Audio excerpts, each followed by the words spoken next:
Bamako, 24 avril 2025. Le Conseil national de transition a tenu une séance plénière ce jeudi 24 avril dans le cadre de sa session ordinaire d'avril, dans la salle Djeli Baba Sissoko du Centre international de conférence de Bamako. Cette session à forte portée législative a vu l'adoption de plusieurs projets de loi organiques et constitutionnels touchant des secteurs clés du développement national. Plusieurs membres du gouvernement ont pris part à cette séance décisive, dont M. Daniel Simon Kelema, ministre de l'Agriculture, et M. Amadou Sissavane, ministre de l'Éducation nationale. Renforcement de l'agriculture irriguée dans le Bani et à Tombouctou. Le ministre de l'Agriculture a défendu deux textes majeurs. Le premier concerne la ratification de l'ordonnance numéro 2020-023, PTRM 21-2024, relatif à un accord de prêt signé avec la Banque ouest africaine de développement pour le financement de la phase 2 du programme de développement de l'irrigation dans le bassin du Bani et à Selinki. Ce texte a été adopté par 122 voix pour, contre une seule voix défavorable. Le second, voté à l'unanimité, 125 voix, porte sur la ratification de l'ordonnance du 13 janvier 2025, créant le projet de mise en valeur des plaines rizicoles de Tombouctou. Ces projets traduisent la volonté politique de renforcer l'autosuffisance alimentaire et de moderniser les infrastructures agricoles du pays.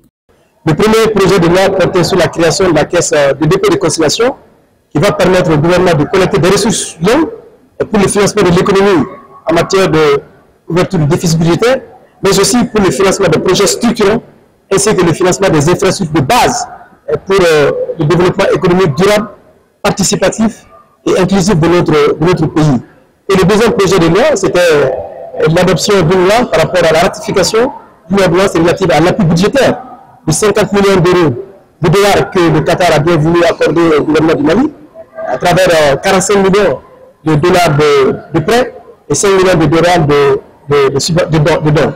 Cela va permettre donc à l'État de disposer des ressources pour financer des actions prioritaires humanitaires dans les zones du Nord, essentiellement, mais aussi pour le renforcement de la réconciliation, de la cohésion sociale et de la paix dans le septentrion du Mali.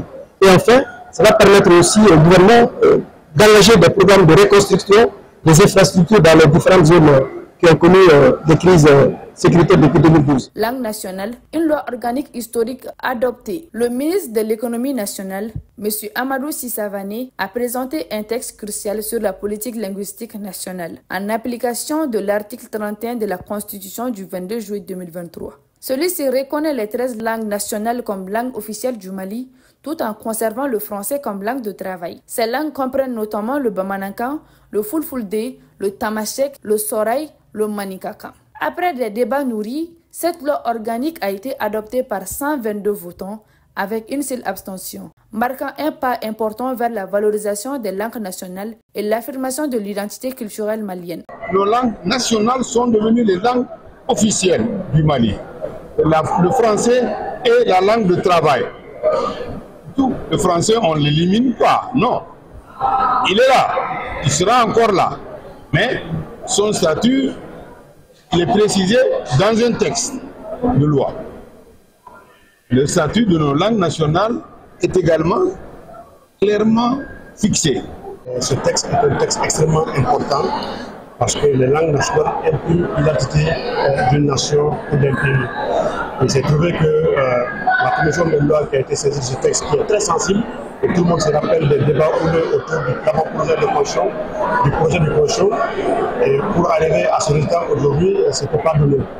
Mais grâce à Dieu et grâce à toutes les personnes engagées pour les réformes de ce pays, nous sommes arrivés à cette conclusion d'avoir un texte beaucoup plus en harmonie et en accord avec les aspirations du peuple malien. Création de la Caisse des dépôts et appui du Qatar. Sur le plan économique, deux projets de loi ont été défendus au nom du ministre de l'Économie et des Finances, Alfousseni Sanou, par le ministre de l'Industrie et du Commerce, M. Moussa Alassane Diallo. Le premier porte sur la création de la Caisse des dépôts et consignation du Mali. Adopté par 122 voix, le second concerne la ratification d'un accord signé avec le Fonds du Qatar pour le développement, prévoyant un appui budgétaire de 50 millions de dollars, dont 45 millions en prêts et 5 millions en soutien direct, soit environ 31,447 milliards de francs CFA. Ce projet a été adopté par 120 votants, Des textes reportés pour affinement, d'autres projets initialement inscrits à l'ordre du jour ont été reportés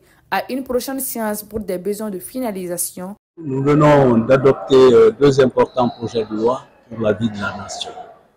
Le premier projet concerne la caisse de dépôt et de consignation au Mali, et le deuxième est en fait une loi de ratification d'un accord de prêt, un appui budgétaire du gouvernement qatari à la République du Mali. Pour le premier projet de loi, il convient de noter que depuis 1963, le Mali disposait déjà d'une caisse de dépôt et de consignation. Mais cette caisse a timidement fonctionné. Elle a timidement fonctionné. Pourquoi? Parce que les textes connexes, notamment le décret qui devait définir son organisation et son fonctionnement, jusque-là n'ont pas vu le jour.